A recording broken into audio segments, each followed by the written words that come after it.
اور جو رب کی پناہ میں آ جائے اس کا کوئی بگاڑ سکتا ہے؟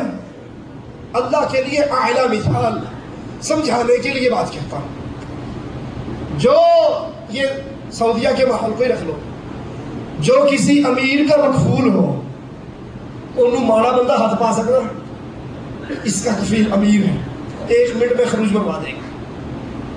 دنیا کی سمجھانے کے لیے مثال، اللہ کے لیے اعلیٰ مثال. جو اپنے رب کی پناہ میں آ جائے، جس کا والی وارث اللہ بن جائے، اس کو کوئی نقصان پہنچا سکتا؟ اس کا کچھ کوئی بگاڑ سکتا؟ جب نہیں بگاڑ سکتا تو پھر مصیبتوں میں گاڑی چلاتے ہوئے آگے جوتی نہ باندھو، کالی ٹاکیے نہ باندھو، گھر پہ کالی ہڈیاں نہ رکھو، گلے میں منکے نہ ڈالو، بلکہ کہو قل اعوذ برب الناس ملک الناس الہ الناس. اللہ کی پناہ، لوگوں کے رب کی پناہ، لوگوں کے بادشاہ کی پناہ، لوگوں کے پالن ہار کی پناہ، لوگوں کے معبود برحق کی پناہ. اور جو اللہ کی پناہ میں آ گیا وہ کسی اور سے ڈرا نہیں کرتا.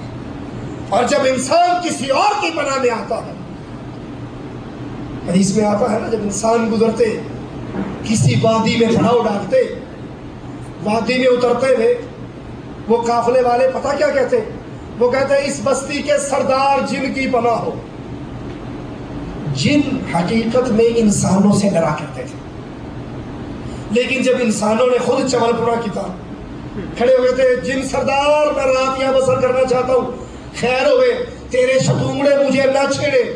ان کا سینہ کو ڈرتے سو انسانے کو ڈرتے. قرآن بیان کرتا ہے وَأَنَّهُ كَانَ رِجَالٌ مِّنَ الْإِنسِ يَعُوذُونَ بِرِجَالٍ مِّنَ الْجِنِّ فَزَادُوهُمْ رَهَقًا. انسان جب کسی جگہ پہ اترتے، جنگل میں پڑاؤ ڈالتے، تو انسانوں میں سے کوئی کہتا اس بستی کے سردار جن کی پناہ میں آتا ہوں. جنات یہاں سے تکبر کرنے لگے اور انہوں نے غرور اختیار کیا.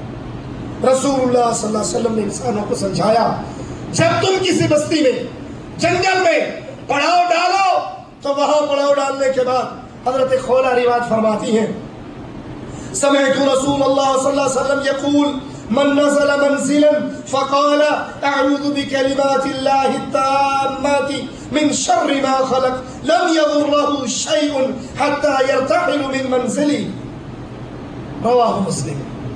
جب کوئی بندہ کسی جگہ پہ پڑاؤ ڈالے اور پڑاؤ ڈال کر کہے کہ میں اعوذ بکلمات اللہ التامات، اللہ کے پورے کلمات کے ذریعے اس کی پناہ میں آتا ہوں، جب تک وہاں پڑا رہے گا کوئی چیز نقصان نہیں پہنچا سکتی. جب تک وہاں پہ رہے گا ہر طرح کے نقصان سے بچے گا. کیوں؟ اب وہ پناہ میں آ چکا ہے کس کی؟ اللہ. اللہ کی پناہ میں آ جائے تو کوئی مخلوق اس بندے کو دکھ اور نقصان نہیں پہنچا سکتا. امام ابن قیم رحمۃ اللہ علیہ فرماتے ہیں جو شخص شیطان جن کے نام پہ جانور کو ذبح کرتا ہے یا اس سے دعا مانگتا ہے، اس سے پناہ طلب کرتا ہے، اس کا تقرب حاصل کرنے کے لیے اس کے پسندیدہ اعمال کرتا ہے، تو وہ اعمال اس کی عبادت ہے، بھلے وہ اس کو عبادت کہے نہ کہے، ایسا بندہ مرتد ہو جاتا ہے اور اسلام سے نکل جاتا ہے. اللہ سے دعا ہے اللہ ہمیں توحید کا فہم عطا، اللہ ہمیں توحید پہ زندہ رکھے، اللہ خالص اپنی عبادت کی توفیق دے، اللہ ہمارے عقائد ہمارے اعمال کی اصلاح فرما دے. ہم جب تک زندہ رہے ایمان پر رہے، عقیدے پر رہے، اللہ کی توحید پر رہے، اور جب موت آئے تو اس حال میں آئے اللہ ہم سے راضی ہو، ہم اپنے اللہ سے راضی ہو. ادھر ہماری روح نکل رہی ہو، ادھر اللہ کی جنت کے دروازے کھولے جا رہے ہیں. اقول قولی ھذا واستغفر اللہ لی ولکم ولسائر المسلمین فاستغفروہ انہ هو الغفور الرحیم.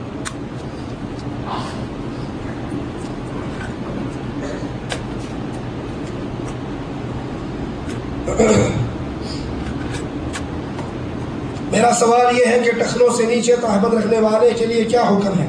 کیا یہ کبیرہ گناہ ہے؟ ہاں جی، اس پر بڑی شدید وعید آئی ہے۔ رسول اللہ صلی اللہ علیہ وسلم نے فرمایا جو کپڑا ٹخنوں سے نیچے ہے یہ حصہ آگ میں چلے گا، ما اسفل من الکعبین من الازار ففی النار، وہ حصہ آگ میں چلے گا۔ کچھ لوگ سمجھتے ہیں چھوٹا سا مسئلہ ہے، مولوی ایسے ہی زور لگاتے رہتے ہیں۔ یہ مسئلہ چھوٹا نہیں ہے، بہت بڑا مسئلہ ہے۔ عمر رضی اللہ عنہ وارضاہ جب زخمی ہو کے گر گئے، ایک نوجوان ان کی عیادت کے لیے آیا، واپس جا رہا ہے، اور زمر کی حالت کیا ہے؟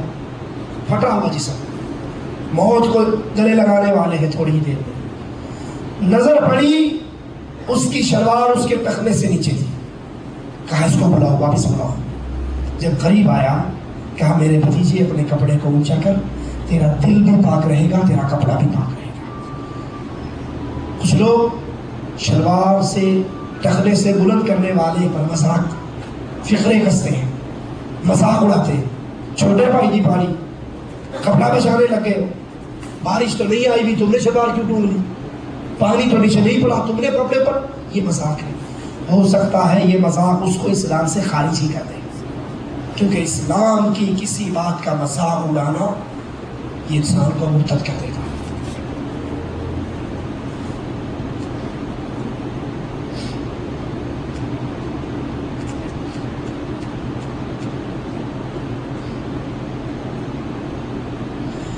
ایک آدمی کو پیسوں کی ضرورت تھی، اس کو ایک کافر نے دیے۔ اب اس آدمی نے اس سے بڑے بھائی کا رشتہ بنا لیا ہے، اس کے ساتھ میں ایک پلیٹ میں کھانا کھاتا ہے، گھر میں آنا جانا کر لیا ہے۔ اس کے بارے میں کیا وعید ہے؟ کافر کے بارے میں دل کے اندر نفرت اور بغض ہونا یہ اسلام کی بنیادی باتیں ہیں۔ اللہ کے لیے دوستی اور اللہ کے لیے دشمنی، لیکن کافر کے ساتھ بیٹھا بھی جا سکتا ہے، کھانا بھی کھایا جا سکتا ہے، میل ملاقات بھی کی جا سکتی ہے، اس بنیاد پر کہ یہ میرے قریب ہوگا، میں اس کو اسلام کی دعوت دوں۔ اگر پیچھے یہ نیت ہے تو کھانا کھانا، ملنا، آنا جانا پردے کی حدود میں رہ کر کوئی حرج نہیں۔ اور اگر یہ سوچ ہی نہیں ہے، ویسے دوستی کی ہے، تو مسلمان کافر کا دوست نہیں۔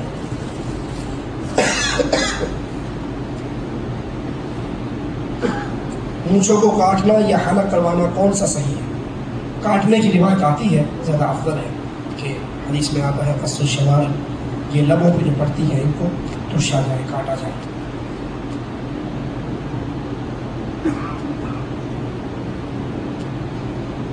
زیر ناف بالوں کے بارے میں سوال کیا ہے، تو زیادہ سے زیادہ اس کا پیریڈ 40 دن ہے، اس سے زیادہ نہیں بڑھانا چاہیے، بلکہ افضل یہ ہے کہ اس کو جلدی سے جلدی گندگی کو صاف کیا جائے۔ عقیقہ 7ویں دن نہیں کیا تو بعد میں کرنا چاہیے۔ 7ویں دن سنت ہے، 14ویں دن کر لے، 21ویں دن کر لے، 7ویں دن نہیں کر سکا تو اس کے بعد وہ اس کی طرف سے صدقہ ہوگا۔